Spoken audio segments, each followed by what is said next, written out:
Boa noite e bem-vindos a mais uma edição do Especial Informação aqui na MBC TV. Já sabe, sempre que se justificar, este programa vai ao ar e hoje recebemos Sebastião Mussaniana, líder parlamentar do Podemos na Assembleia da República, que vai nos falar aqui, dentre vários temas, sobretudo a situação político e social, econômico em Moçambique. O Parlamento está, portanto, a exercer neste momento a sua função fiscalizadora no quadro mesmo constitucional. Os deputados da Assembleia da República encontram-se neste momento nos seus círculos eleitorais, portanto, para fiscalizar a ação governativa. E estamos aqui com Sebastião Mussaniana, a quem agradeço a presença. Sebastião Mussaniana, bem-vindo ao Especial Informação. Muito obrigado. Permita-lhe saudar João por esta oportunidade que nos concede de aqui poder estar e, através de vós, também saudar ao auditório que está nos acompanhando neste momento, em especial ao nosso povo moçambicano, que é este que no nosso dia a dia temos dado o nosso máximo para podermos responder às suas expectativas. Espero que a nossa presença neste painel possa, de facto, trazer aquilo que são as nuances políticos e sociais do nosso solo pátrio. Muito bem. Obrigado a nós, Sebastião Mussaniana, pela sua presença aqui neste espaço. Falando mesmo da fiscalização, o que é que os deputados, neste momento, sobretudo os da bancada parlamentar do Podemos, bancada que lidera politicamente, na vossa ação fiscalizadora, o que é que até ao momento constataram sobre a ação governativa? Bom, como tem vindo a acompanhar, a bancada do Podemos ele vem trazer uma nova dinâmica e uma nova postura de ser e estar de um parlamentar. O que nós decidimos é produzirmos um plano de atividades. Deste consta algumas atividades de fiscalização em setores que nós mapeamos e achamos que eram vitais passarmos por lá e ver de facto de perto como é que os nossos serviços públicos têm servido ao nosso cidadão. Destes, destacamos os hospitais públicos, destacamos também o INATRO, que é de facto aquele que nós identificamos como uma das instituições públicas mais polêmicas nos últimos tempos.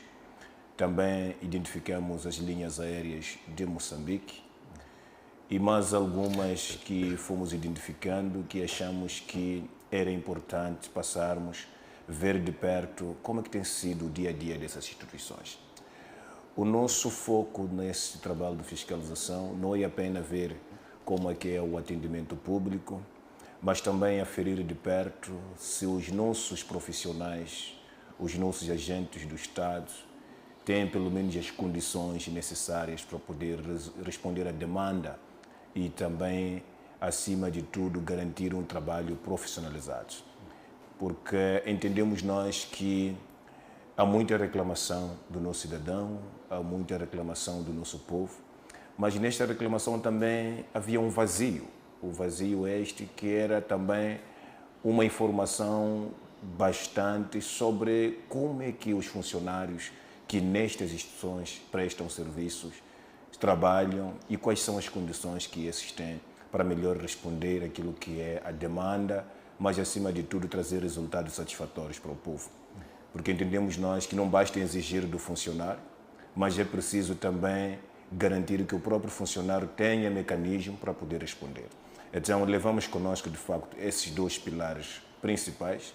O primeiro pilar é que é ver como é que é a resposta institucional sobre aquilo que é o atendimento público, mas também entender se este mesmo profissional que tem esse dever, essa responsabilidade de garantir o melhor serviço ao cidadão, ele tem condições mínimas para poder responder a estes desafios que a ele é esperado. E fomos de facto constatar que há um déficit maior em alguns lugares, até mesmo dos recursos humanos, como bem defendemos que a primeira matéria-prima do Estado é o cidadão. A primeira matéria-prima do Estado é os recursos humanos. E alguns hospitais que nós visitamos, a título de exemplo, do Hospital Provincial de Matola, o Hospital Rural de Chicoque, o Hospital Provincial de Gaza, constatamos que há déficit de profissionais para responder aquilo que é o rácio médico e assim e poder de facto trazer aquilo que é a qualidade dos serviços esperados. Exato. Monsenhor, recentemente estiveram na LAM não sei se foi antes ou depois da chegada das novas aeronaves. O que é que a vossa bancada discutiu, portanto, o que é que encontrou na LAM nesta ação que vocês desempenharam aí na LAM? Bom, como bem disse, que a LAM é uma das empresas que nós identificamos como as mais polêmicas da atualidade. Interessava a nós sabermos, de facto, a capacidade de resposta da LAM. Queríamos também saber até que ponto estão sendo tratados os dossiês polêmicos que foram levantados nos últimos tempos. Era do nosso maior interesse.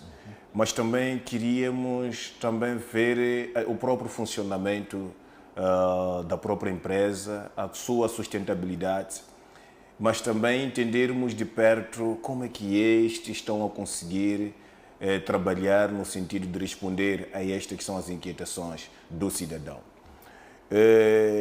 A primeira coisa que fomos encontrar é que, pelo menos a esta altura, as linhas aéreas de Moçambique estão com uma comissão competente.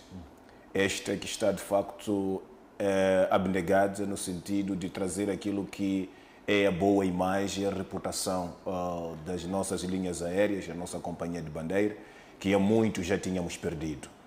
E como é do domínio de todos, a área de aviação, questões reputacionais, elas não são medidas apenas a nível interno. Tem a sua base principal a nível externo. Quer dizer, primeiro é preciso conquistar uma boa reputação a nível externo e só assim isto vai, acima de tudo, trazer o mesmo reflexo a nível interno. Então, esta equipe, esta comissão que está neste momento, acreditamos nós que é competente, porque daquilo que nos apresentou, nós conseguimos sentir, de facto, um esforço de poder trazer aquilo que é, sem dúvida, a boa imagem, mas também recuperar a boa reputação das linhas aéreas, a nossa companhia de bandeira. Bom, é verdade que saímos tristes. Saímos tristes porque, para além da questão do passivo em que esta comissão herdou quando foi esta nomeada com a destituição da anterior direção, encontramos também uma outra situação do qual havia duas aeronaves totalmente paradas, que uma delas era usada como uma espécie de sucataria, não é? Mas estas aeronaves eram aeronaves que tinham sido adquiridas via leasing, quer dizer, ou seja, são aeronaves que tinham ainda uma linha de pagamento que não tinha sido esgotada, ou estavam em regime de aluguer em particular. E essas aeronaves estavam paradas e as linhas aéreas apenas acumulavam faturas, acumulavam despesas, sem estas poderem produzir o respectivo valor. Exato. E olha que as aeronaves estavam sujeitas à seguradora e ficamos a saber que um dos senhorios havia declarado o desaparecimento de uma dessas aeronaves e isto forçou a comissão a ter que desencadear ações para que estas aeronaves fossem adquiridas exatamente para garantir a boa imagem reputacional da instituição. Porque manter as aeronaves na situação em que estavam, manter as aeronaves no regime em que estavam, sem uma ação da empresa, isto de alguma forma ia retardar aquilo que é o progresso da reputação, mas também aquilo que é a relação entre a empresa com as demais instituições do nível internacional, principalmente com a própria Embraer, não é? Exato. Que é o fornecedor desses aparelhos. Então, houve de facto uma necessidade da compra desses aparelhos, digamos, aparelhos parados, que já não tinham nenhum proveito, porque não têm condições de voltar a voar, mas simplesmente porque houve pessoas que negligenciaram esses aparelhos, não cumpriram devidamente aquilo que são as suas responsabilidades. Contudo, uma coisa precisamos reiterar e saudar, é que notamos de facto que há um esforço desta atual direção, porque também constatamos que havia excesso de mão de obra, ou seja, havia maior número de funcionários sem necessidade. Também tinha muitos contratos com servidores, com empresas que prestavam serviços, que também eram fantasmas, eram praticamente não fazia sentido tê-las. E esta nova direção está a começar a cortar isto. Fomos percebendo que havia até na altura situações em que algumas empresas eram criadas apenas para poderem abocanhar ou tomar o controle de um e outro concurso. Na verdade, era como se fosse uma vaca leiteira. Exato. E esta comissão mostrou que há um trabalho que está sendo feito e acreditamos que podemos voltar a termos, de facto, uma linha aéreas de Moçambique que possam nos orgulhar, uma companhia de bandeira que possa, de facto, nos dignificar. Exato. Monsenhor, ainda no âmbito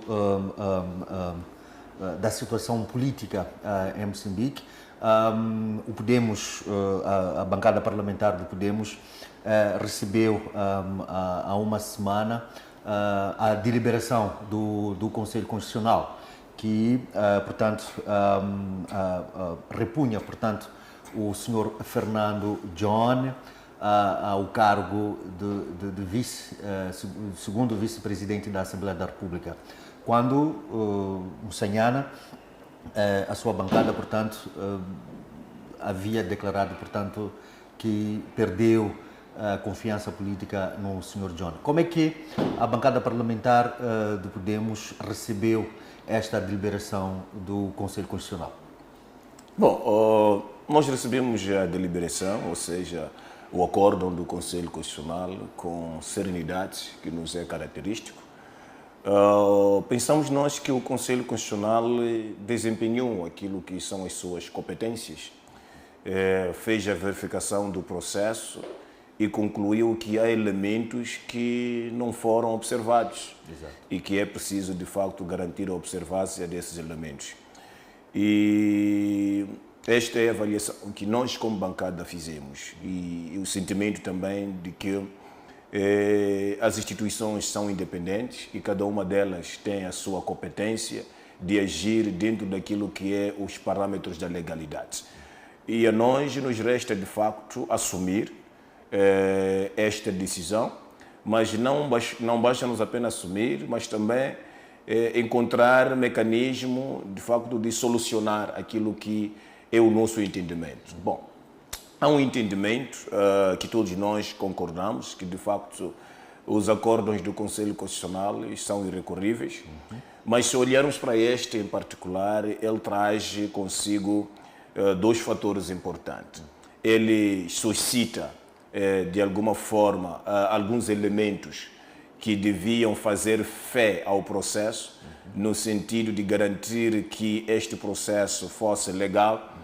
Isto é, segundo aquilo que é o entendimento do Conselho Constitucional, ou dos juízes do Conselho Constitucional, é que era preciso que, antes da eleição do novo segundo vice-presidente, este processo tivesse sido antecedido por uma resolução sim, de cessação de funções e assim também de declarar a abertura de uma vacatura. Exato. E esta resolução não foi achada, e não tendo sido achada esta resolução, então não havia um dispositivo legal que legitimasse a eleição de um novo segundo vice-presidente.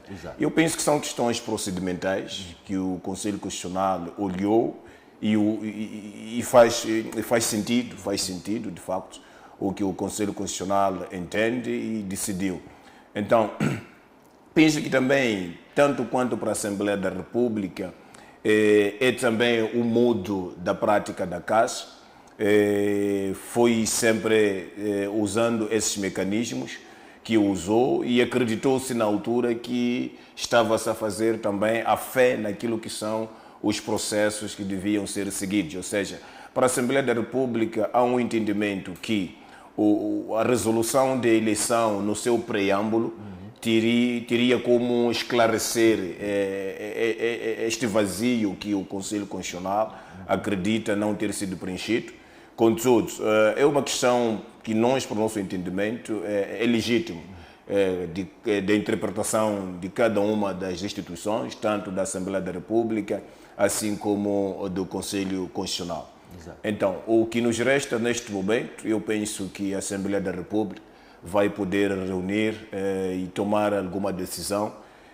Neste momento tenho informações que o processo está remetido à primeira comissão, que é a Comissão de Legalidade, e este vai poder emitir o seu parecer e assim também a Comissão Permanente vai poder reunir em função do parecer da primeira comissão e vai se tomar aquilo que vai ser a decisão final. Exato. Que é reconduzir o Fernando John. Obviamente, ou reconduzir ou sanar aquilo que são as recomendações ou as exigências legais que o Conselho Constitucional ele coloca como a razão Mas o Conselho Constitucional não recomenda a sanação desses vícios, dos vícios, portanto, que a resolução que elegeu o senhor Carlos Tembe tem. A recomendação do Conselho Constitucional é reconduzir Fernando John. Mas este é um assunto. Agora, o que nos preocupa aqui é a questão da perda de confiança política que a bancada parlamentar do Podemos tem com o senhor Fernando John.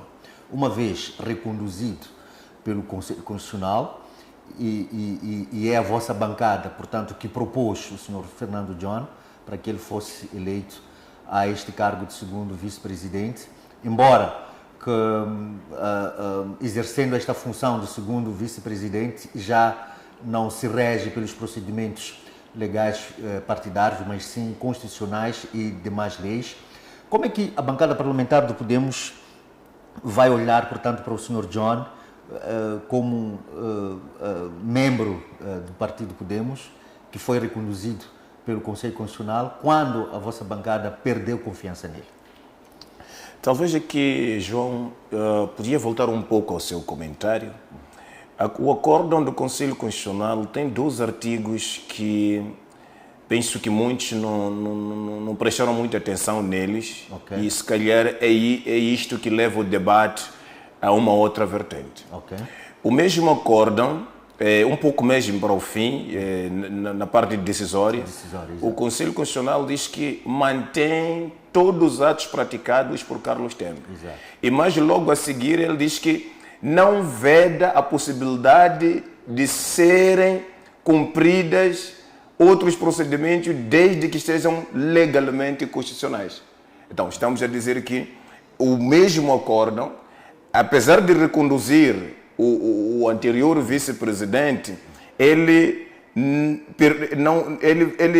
protege as decisões do novo, mas também protege a própria Assembleia da República de querendo esta pode tomar outras decisões legalmente constituídas. Para dizer que o acórdão ele não veio de fechar o dossiê em todo ele.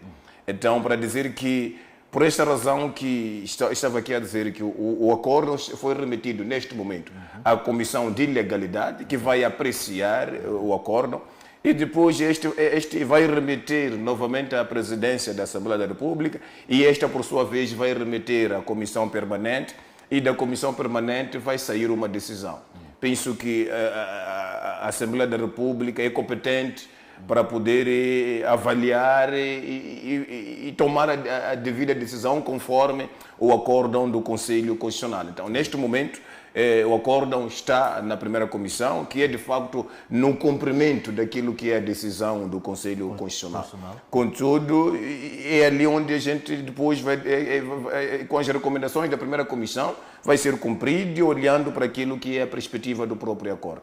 Então está a querer dizer que, apesar do Conselho Constitucional ter reconduzido o Sr. Fernando John, a bancada parlamentar do Podemos, como líder parlamentar do Podemos, não veda a possibilidade de a própria bancada remeter um novo expediente à Assembleia da República, portanto, para, como diz, para sanar esta irregularidade. Não veda esta possibilidade? Nós, de facto, nós como bancada, se o partido decidir que é preciso continuar com o processo, obviamente iremos continuar.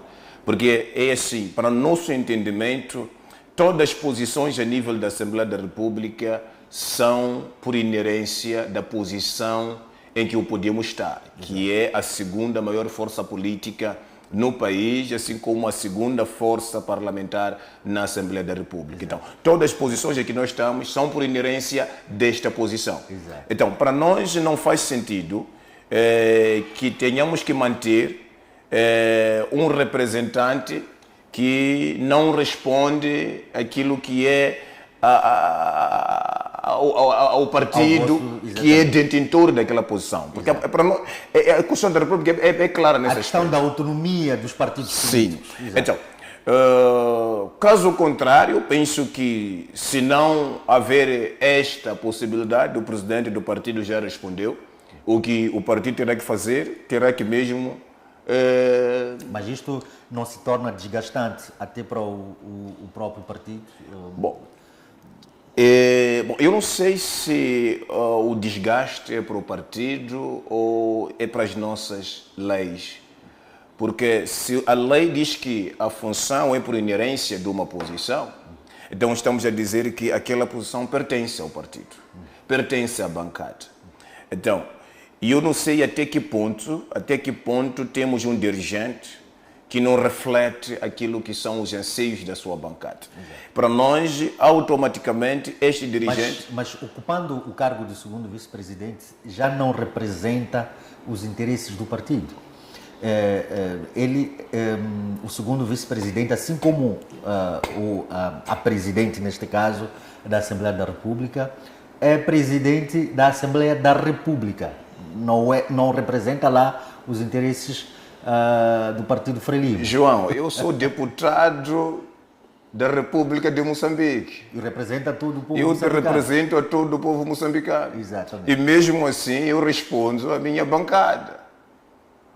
A Assembleia da República, todos os 250 deputados que estão lá, são deputados da República de Moçambique. Exato. São propriedade do Estado. Exato. Então, contudo, os 250 deputados estão organizados em bancadas parlamentares. E eles devem obediência e orientações a essas bancadas parlamentares. Exato. E eu estou a dizer que tenho um deputado num órgão que não me represente. É preciso entender. Se um membro está na direção da bancada, estamos a dizer que alguns desses são membros da Comissão Permanente por inerência, ao caso do segundo vice-presidente.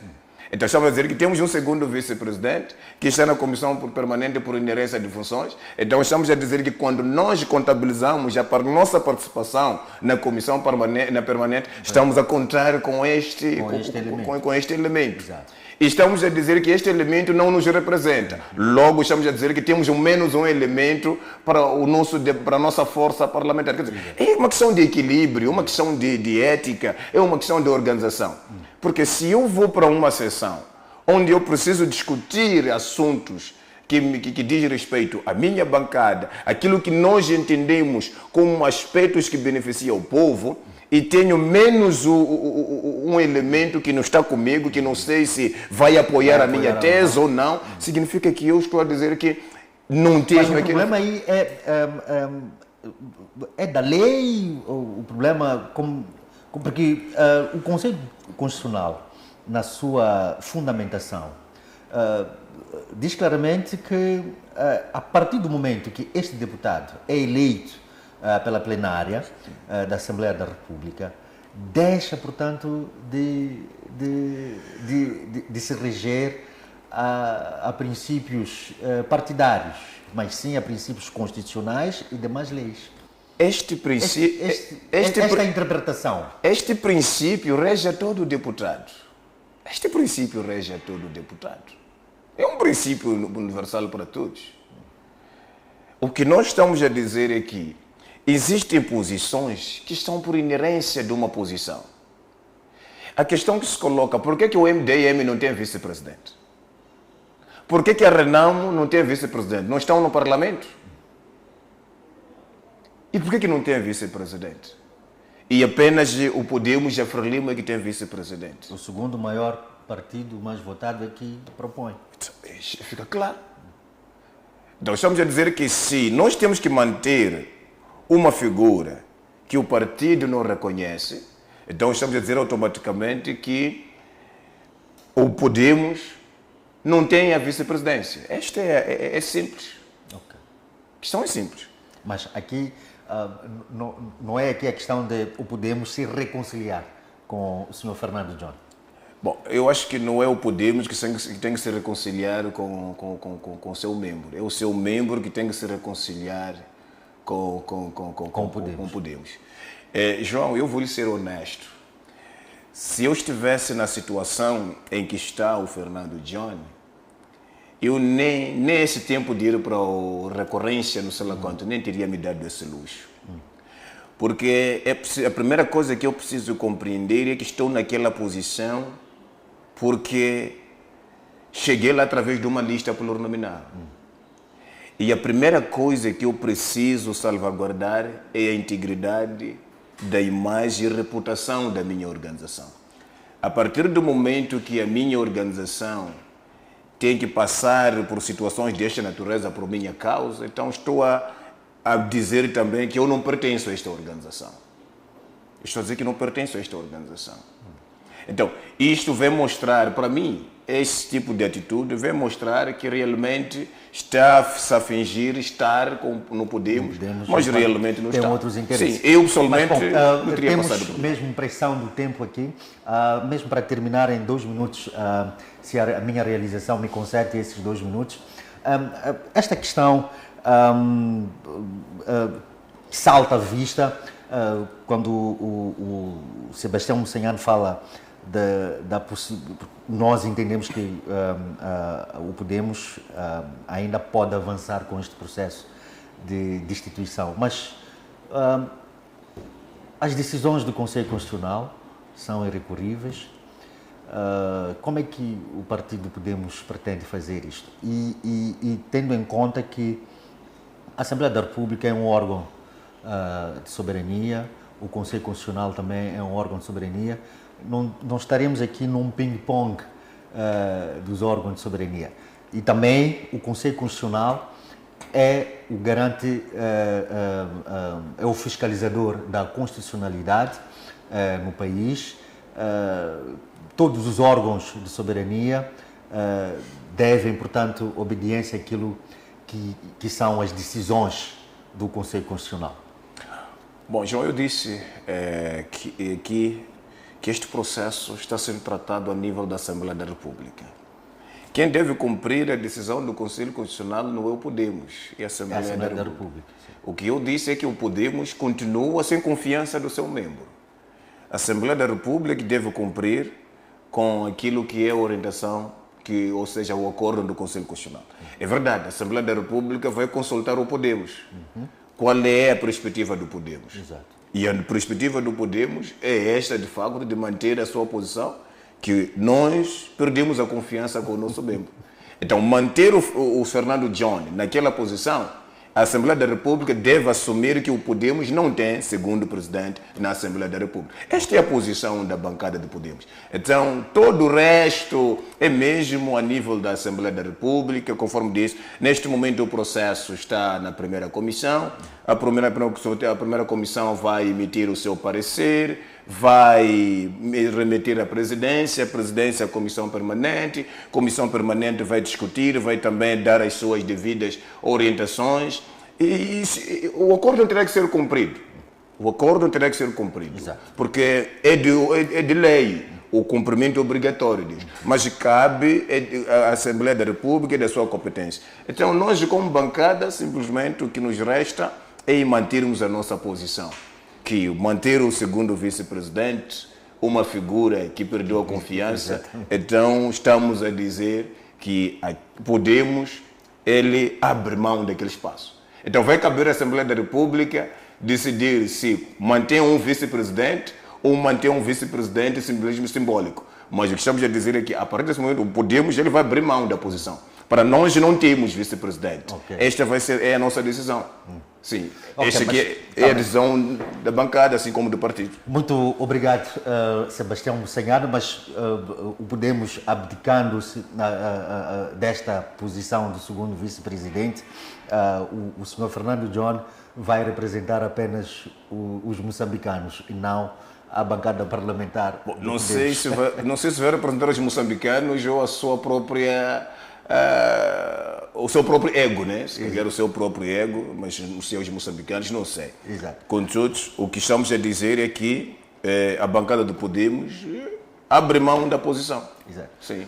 Muito não obrigado, reconhecemos que esta... líder parlamentar da bancada do Podemos na Assembleia da República. Muito obrigado a si, estimado telespectador e internauta, que nos acompanhou nestes 35 minutos, que é para discutirmos a situação sociopolítico e econômico do país e também a ação governativa que os deputados da Assembleia da República estão a levar a cabo neste momento. Nós nos despedimos com promessas de cá voltarmos numa próxima oportunidade. Adeus, até lá.